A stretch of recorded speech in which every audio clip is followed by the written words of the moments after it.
Eu vou começar fazendo uma citação do primeiro secretário-geral da OTAN. Ele se chamava Lord Ismay, ou Lord Hastings Lionel Ismay. Ele dizia o seguinte, resumindo o que era a OTAN. Ele é secretário-geral da OTAN a partir de 73, de 52, aliás, a 52 a 57, ele é o primeiro. E ele diz o seguinte, a OTAN é para manter a União Soviética fora, os americanos dentro e os alemães, diríamos assim, reduzidos, diminuídos. Isso é uma tradução da seguinte citação em inglês. Keep the Soviet Union out, the Americans in, the Germans down. Esta é vamos dizer assim, o espírito para o qual a OTAN foi criada. Houve, durante todo o período inicial da OTAN, várias discussões, principalmente a respeito da entrada ou não dos alemães. Havia todo por exemplo, o De Gaulle era contra, depois aceitou, ficou a favor. Enfim, a OTAN teve vários percalços. Ela nasce com a Europa, com a questão também de uma relação da Europa, principalmente da Europa Ocidental, e daqueles que haviam ganho a guerra, exceto a União Soviética de então. O que era o grande problema da OTAN? Ele teve essa primeira, vamos dizer, iniciativa, que é, de fato, a partir do momento em que há uma clara contradição entre os Estados Unidos e a União Soviética e tem início a Guerra Fria. Eu acho que essa é a síntese da OTAN inicial, né? Os russos fora, os americanos dentro e os alemães um pouco rebaixados. Era essa a síntese. Na sequência, há um momento também em que a OTAN, que foi criada fundamentalmente como um elemento central da Guerra Fria contra a União Soviética, ela tem uma discussão clara a respeito do seu significado quando, entre 89 e 1991, 1989 e 1991, há a dissolução da União Soviética. E essa negociação é uma negociação importante, por quê? Porque ela foi feita tendo em vista, de um lado, que a dissolução da União Soviética não significaria tratar a Rússia, principalmente a Federação Russa, como uma perdedora. Pelo contrário, uma das questões negociadas entre as lideranças principais da época, né? No caso, o Gorbachev, né? A negociação do Gorbachev com todo o sistema atlântico, principalmente com os Estados Unidos e com a França, a Alemanha, etc., é uma negociação de deixar claro que a OTAN preservará claramente seus limites. Que limites são esses? Os limites que definiu a OTAN até a Alemanha, principalmente quando negociam a unificação da Alemanha. E, portanto, naquele momento, a França, inclusive, propõe a existência de uma entidade para abrigar os países da Europa Oriental que estavam, né, que tinham saído da União Soviética e do Pacto de Varsóvia para abrigar, nem na OTAN, nem no Pacto de Varsóvia. E a França é obrigada a desistir dessa proposição pelos Estados Unidos. Na época, o representante do Departamento de Estado era o James Baker. E aí tem uma frase do James Baker que é muito usada. Ele diz o seguinte: quando ele discute isso com os russos, a jurisdição militar da OTAN não se estenderá uma polegada para o leste.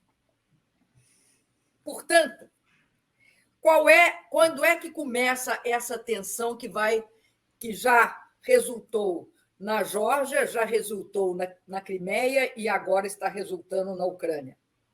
Começa essa tensão e começa a contradição quando primeiro entra na OTAN, né? Entra, sobretudo, eu acho que a partir de 91, entra na OTAN quem? A Hungria em 99, não é em 91, em 99. A Hungria, a Polônia, a República Tcheca e a Romênia. Aí a OTAN, os objetivos, ou seja, as fronteiras da OTAN se ampliam. Aí tem um segundo momento, né, que você pode falar que cria as condições para o desrespeito à ordem legal internacional, que é a Iugoslávia. É quando a OTAN começa uma guerra contra a Iugoslávia e passa de um pacto defensivo para um pacto ofensivo. Aí tem um segundo momento que ela, de uma certa forma, endossa, que é a guerra do Iraque, que simplesmente reitera os termos do Lord Ismail, que era uma questão de colocar os americanos dentro. Depois você tem, todo um avanço dos Estados Unidos numa questão que é importante, que é colocar um escudo de mísseis nesta área da Europa Oriental. E você tem todo um conflito quando a Geórgia e a Ucrânia, lá por 2005, 2008, 2009, começam a querer entrar na OTAN.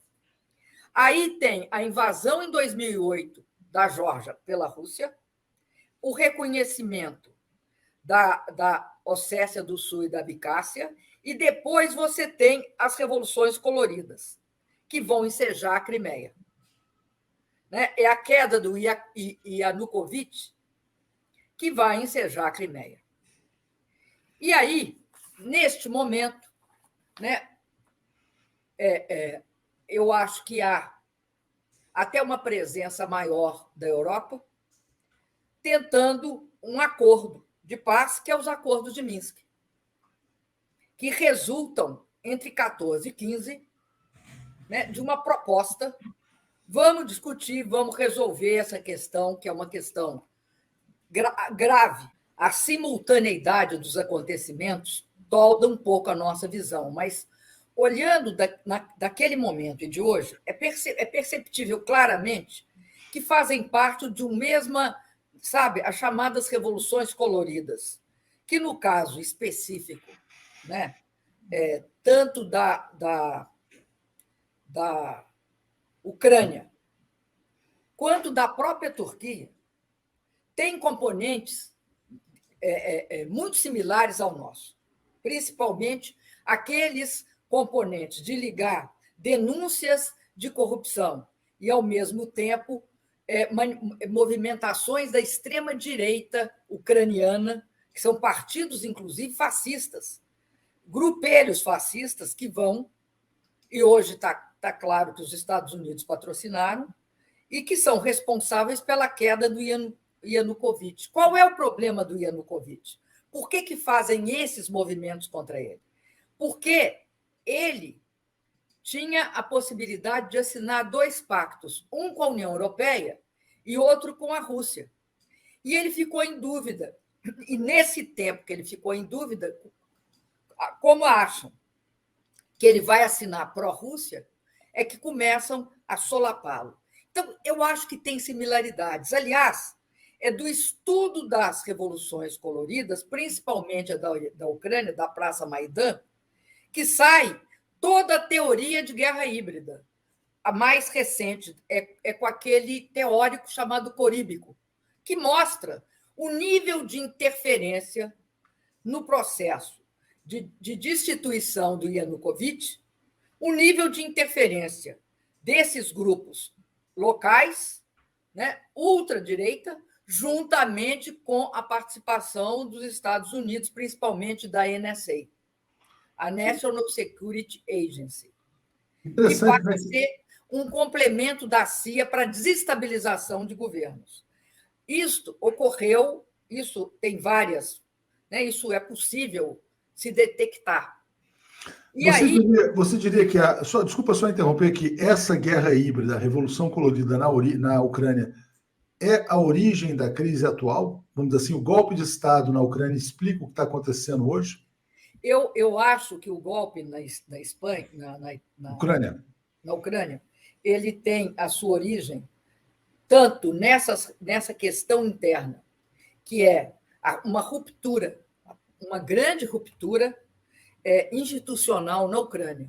Uns chamavam, né, de queda de um ditador, e os outros chamavam pelo nome que devia ser chamado, que era golpe de Estado. Então, tem esse componente, mas tem também o componente da OTAN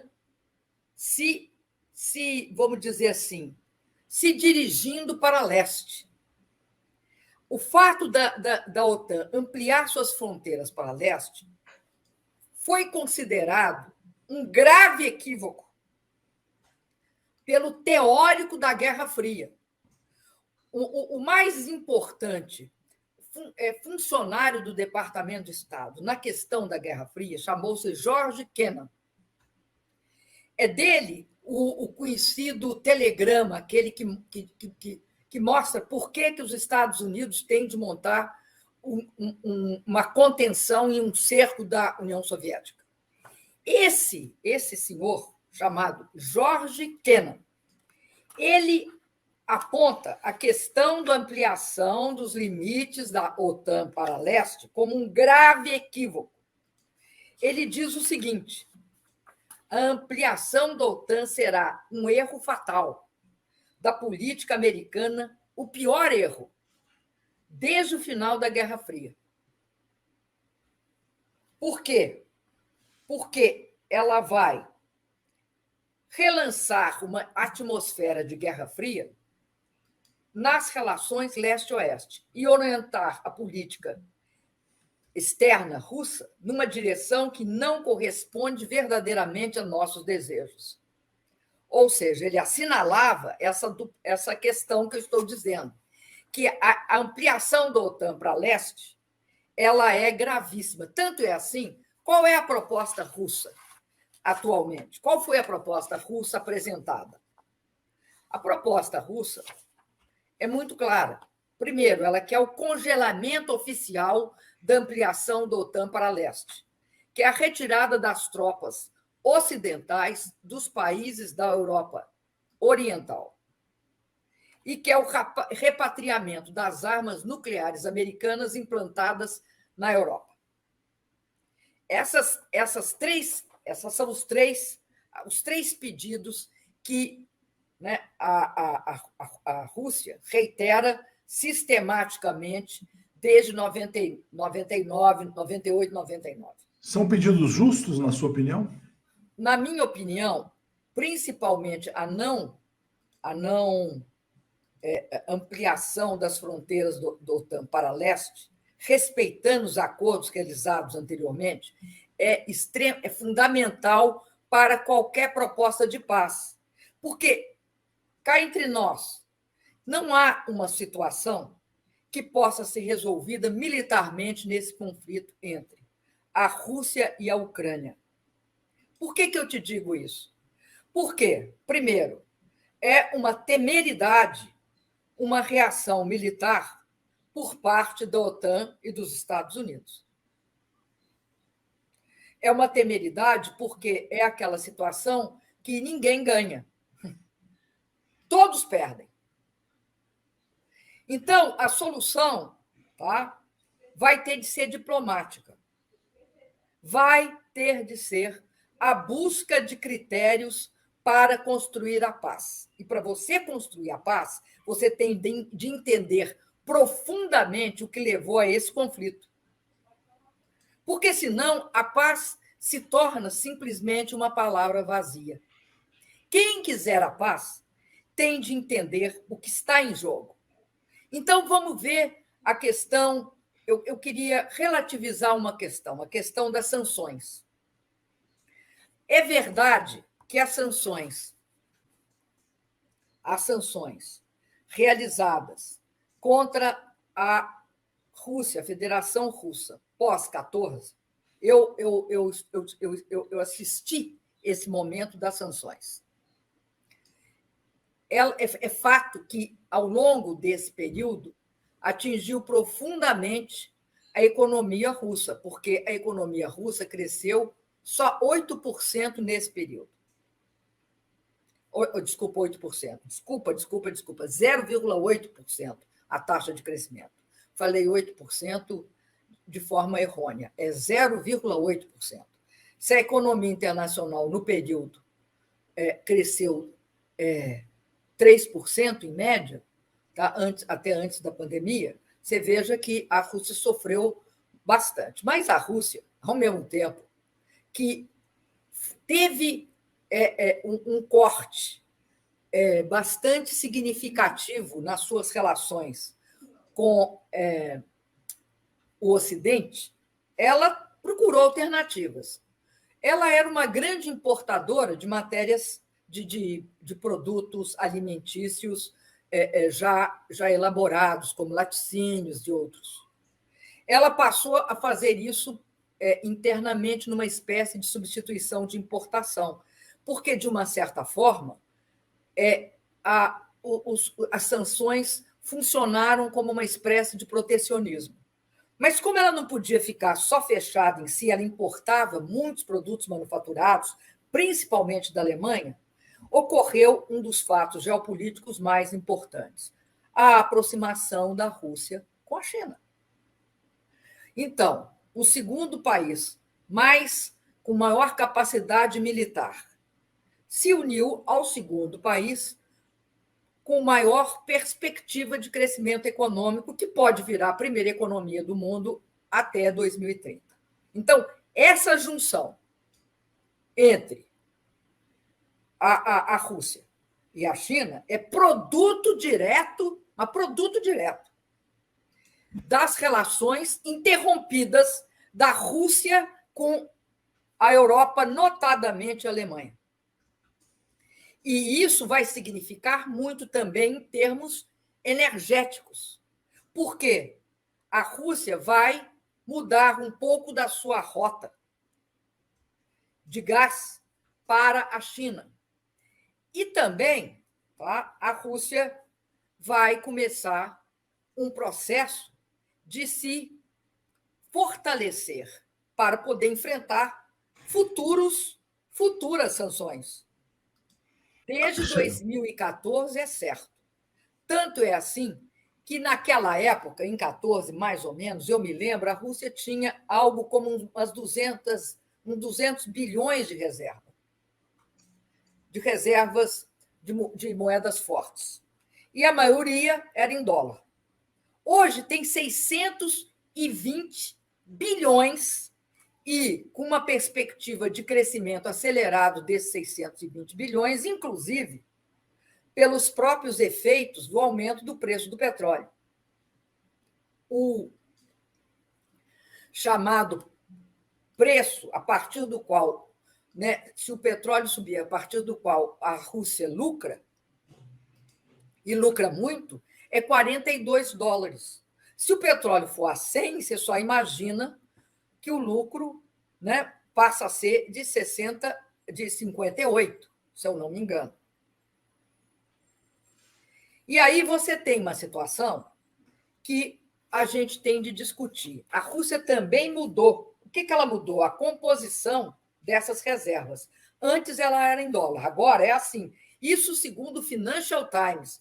Não é um órgão nem russo, é um órgão insuspeito do ponto de vista da avaliação da Rússia, como o Financial Times, que o Financial Times diz? A Rússia se preparou. Tanto que se preparou que a maioria dos 620 milhões, aproximadamente, e são assim, 16,4% está em dólar. Em euro, tem 33%, até porque, né, a Rússia recebe em euro o pagamento pelo gás e pelo petróleo. Em ouro, 21,7%. E na moeda chinesa, 13,1%, tendendo ao aumento. O resto, eles não dizem enquanto está, porque não devem saber. Faltava 15 e pouco. Então, você tem aí um fator. Você tem um segundo fator, tá? Que é a dívida do governo, hoje está só 20% do PIB. E eles pretendem chegar em 2023 a 18,5%. A propriedade estrangeira de títulos do governo caiu para 20%. Tudo isso é Financial Times. A dívida corporativa, ou seja, das empresas russas de credores internacionais, caiu de 150 bilhões para 80 bi. Criaram um cartão de crédito nacional chamado MIR, que hoje está no bolso de 87% da população russa. E se desconectarem, porque o grande problema é o tal do SWIFT, né? Lembrando que SWIFT é um sistema, né, interbancário, né, de telecomunicações, pelo qual passa todas as transações entre empresas, entre bancos, entre governos, todas as transações institucionais passa por ele. Então, cortar uma empresa dele ou cortar um país é tentar alijar o país do sistema. E aí, o que eles fizeram? Os russos criaram um sistema interno, né? E, portanto, você tem uma situação que, obviamente, terá efeitos. Agora, parece que o Biden disse que não vai cortar do SWIFT, o que mostra que a sanção, eles estão tentando, vamos dizer, dimensionar a sanção sobre a Rússia. Até porque eu acho fantástico a história do gasoduto Nord Stream 2. Por quê? Porque o preço pelo qual a Rússia fornece gás para a Alemanha e para o resto, 40% do gás consumido na Europa é importado, e a maior parte dele é russa. E o preço dele é bem barato. O que pode substituir esse gás vindo da Rússia? O GL, o gás liquefeito de petróleo americano. Muito mais caro. Então, é estranhíssimo que a Alemanha, principalmente o seu primeiro-ministro, tenha aceito fechar esse gasoduto, porque, num quadro desse de crescente inflação internacional, é um prejuízo imenso para o povo alemão. Então, e aí o Biden está fazendo um apelo, né, para que os grandes produtores e grandes exportadores, importadores de petróleo não aumente os preços. A questão é que já aumentaram, não é que não aumentem, já aumentou. Claro. O que explica essa posição alemã? É o fato de ser um país ocupado depois da Segunda Guerra Mundial, de ter as bases militares, é um país que não tem soberania. Você que foi tão próximo a Angela Merkel, como é que ela lidaria com essa situação? A Angela Merkel era a favor do Nord Stream 2. Ela foi ultrapressionada para não interromper, e não interrompeu. Agora, eu não sei, diante dessa situação atual, o que ela faria. Por que eu estou dizendo isso? Porque em 2014, quem pagou o preço para o bloqueio com a Rússia o bloqueio, né, por retaliação da Crimeia, né, foi a Alemanha. Por quê? A Rússia era uma grande importadora, fornecedora de gás. Teve um momento que eles quase cortaram o gás, acabaram não cortando. Mas eu acho que criou uma perda muito grande para ela, para Angela Merkel. Ela, assim, eu não tenho como te dizer o que ela queria ou deixava de querer, mas pelos interesses materiais da Alemanha, não podia querer o bloqueio, porque a Rússia era um grande importador de manufaturados. Eu te digo o seguinte, era o principal, assim, em termos europeus, era onde a Rússia concentrava, né, as suas importações, que foram agora transferidas para a China. Porque quem começa a fazer intervenções militares sem o aval da ONU chama-se Estados Unidos. Você tem o Afeganistão, você tem o Iraque, né, e você tem, né, de uma certa forma, também a Síria. Então, esse processo é um processo interessante. Em alguns momentos, até eu acho que a Alemanha tenta sair fora, porque os interesses dela ela não pode estar comprimida, ela não pode ter de optar entre a Rússia e a Europa, porque isso é um absurdo. Ela não pode ter de optar entre os Estados Unidos e a China, porque é outro absurdo. Então, o que eu acho fundamental nessa análise é mostrar o seguinte: primeiro, está em questão um problema, porque eu acho que o que acontece com a Rússia? A Rússia não acredita, primeiro, que os europeus são interlocutores que vão resolver. Então, o que ela faz? Ela não negocia mais com os europeus, negocia com os Estados Unidos. Porque percebe que quem está mandando nesse jogo é claramente quem está dando as cartas, principalmente na relação com a Ucrânia, quem está armando a Ucrânia, quem está colocando a Ucrânia como vamos dizer, uma ameaça nas suas fronteiras é os Estados Unidos. Então, é com ele que eu vou negociar. Eu estou repondo aquilo que já foi dito inúmeras vezes. Não é possível ampliar os limites geográficos da OTAN. Não é possível instalar armas nucleares na Europa Ocidental, na Europa. E não é possível, porque eu sou europeia. E não é possível colocar tropas americanas na Europa Oriental, nas minhas fronteiras. Não, claro. Essas três coisas, elas estão na mesa. O que a Rússia achava? O que eu acho que aconteceu? A Rússia acha que só vai ser escutada, só vai para a mesa outra vez, discutir diplomaticamente, se com política de fato consumado. Do ponto de vista do direito internacional, puro e simples, é errado.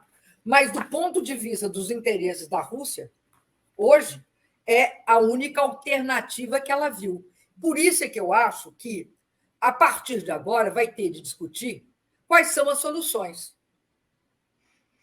A solução é a seguinte: essa aqui é uma linha vermelha. A gente vai discutir a partir disso. Não adianta não cumprir, porque os acordos de Minsk eram uma forma de acordo, entendeu? Por que era acordo? Porque, pelos critérios dele, dava uma garantia para a Rússia que não ia haver um aumento, né, nem do armamento, nem de armas nucleares, nem de tropas. Porque ela passaria a ser um dos observadores. Acontece que o acordo de Minsk nunca foi sequer saiu do papel. Pelo contrário, logo depois que assinaram ele, o governo de Kiev alegou que tinha terroristas lá em Donbass e montou um esquema de repressão violento para cima de Donbass. Então, essa situação é uma situação interessante, porque a Ucrânia É interessante um artigo daquele que foi ministro francês de Relações Exteriores, que é o Chevènement. O Chevènement fala o seguinte: o que é a Ucrânia? A Ucrânia tem. Ela é um produto da dissolução da União Soviética. Tá? A Crimeia nunca foi ucraniana. A Crimeia ucraniana é aquela história do Khrushchev, que era ucraniano e deu no aniversário da Ucrânia a Crimeia. Era a mesma coisa, então ficava ali. Mas o que ele diz que é? Ele diz o seguinte, que a Ucrânia é um compósito de etnias. No leste, ela é russófila. No oeste, é polonesa. E no sul, na beira do Mar Negro, ela é otomana. E o Chevènement diz o seguinte: tem de ter, se vai criar, ou seja, se a Ucrânia vai se manter, tem de fazer um acordo internacional. Tem essa história de não avançar nem uma polegada do James Baker, secretário de Estado, vai ter de ser cumprida. Exatamente, mas é retroceder, né? E desfazer muita coisa que foi feita. Agora, acho que talvez eles vão tentar manter o status quo, mas não avançar 1 milímetro e tirar as armas nucleares e as tropas. É isso. Porque o problema não é que a Rússia quer voltar à situação da União Soviética. Ela não quer voltar à situação da União Soviética, ela quer congelar a OTAN. Então, é uma temeridade pós-Guerra Fria, com a Guerra Fria de fato encerrada por conta eu acho, do colapso da União Soviética, não tem cabimento a OTAN fazer esse tipo de ampliação para as fronteiras russas. E aí, você lembra aquela alegação? A alegação seguinte: já imaginou se você colocasse escudos balísticos antimísseis na fronteira da União Soviética, da União Soviética dos Estados Unidos, tal qualmente na fronteira russa? Semana que vem gravaremos mais uma entrevista. Essa saiu um pouco do escopo, né? Porque não é exatamente sobre o seu governo. Mas você sabe que tem uma parte que eu só aprendi porque eu era presidente? Eu só aprendi. Eu vi, por exemplo, depois da Crimeia, eu estive numa reunião multilateral. Eu já nem sei mais se foi nos BRICS ou se foi no G20, mas eu estive numa reunião com o presidente Putin. E, naquele momento, já tinha começado as sanções. E eu perguntei para ele qual seria a solução. Primeiro, ele me disse que a Crimeia nunca tinha sido ucraniana, né, que era um equívoco dos governos do Partido Comunista da Rússia, e que, além disso, na Crimeia estava uma parte dos investimentos russos importantes na área de armamentos, na área de toda a estrutura naval, não só de guerra, mas também dos estaleiros produtores de navio, e que estava uma parte da indústria da antiga União Soviética. E que não tinha cabimento se Sebastopol estava garantido para a Rússia até 2042, pelos tratados, a invasão, o que estavam fazendo na Ucrânia, ameaçasse essa situação e ameaçasse essa região que era russa, que a Crimeia nunca foi ucraniana. Dizia isso, mas ele disse para mim o seguinte: a Rússia é um país que sabe resistir às dificuldades. Nós estamos cansados de ver apagado da história o papel que a Rússia teve durante a Segunda Guerra Mundial derrotando o nazismo. O papel estratégico. nós somos capazes de aguentar as consequências nefastas e aguentamos várias vezes ao longo da nossa história. Fizemos um acordo e fomos praticamente traídos. O nosso acordo era que a OTAN não iria para leste. Senão, a gente não teria dissolvido o Pacto de Varsóvia. Eu não sei se isso é verdade, porque o se nunca se sabe, né? Nunca se sabe. Agora, uma coisa é certa, ele tinha clareza que ia fazer substituição de importações, refazer as relações financeiras e de crédito e monetárias, que ele iria construir seu caminho estreitando as relações com os emergentes. Ele falava assim, com os emergentes. Então, era conosco, queria procurar fornecimento de matérias-primas e de produtos alimentares, e também aí estava claro a relação com a China. O que é que o Nixon fez? O Nixon, junto com o Henry Kissinger, tudo que eles tentaram e conseguiram naquele momento foi aproveitaram, né, o fim da União Soviética e separaram a Rússia da China. E isso fica claro em todos os telegramas. Olha esse artigo que o Kissinger fez a respeito. Vê nas entrelinhas. Ele atribui a retomada dessa articulação a maior, vamos dizer, um erro cavalar, né, da estratégia norte-americana. Porque, de fato, é. Quando a gente diz que o mundo multipolar é uma realidade por isso. É uma realidade pelo absurdo que é a contenção da China pelos Estados Unidos, bloqueio disso, bloqueio daquilo outro. E é um absurdo pela forma com que eles julgaram a Rússia nos braços chineses. Exatamente. É um absurdo. Bom, então, esse processo é um processo que você me perguntou se pode dar errado. Pode. Você está vendo um somatório de erros em que países, tá, favorecem situações que vão desaguar em resultados contra si mesmos. Agora, que isso foi assim, foi. Isso eu assisti. A aproximação Rússia-China eu vi. Eu vi ocorrer.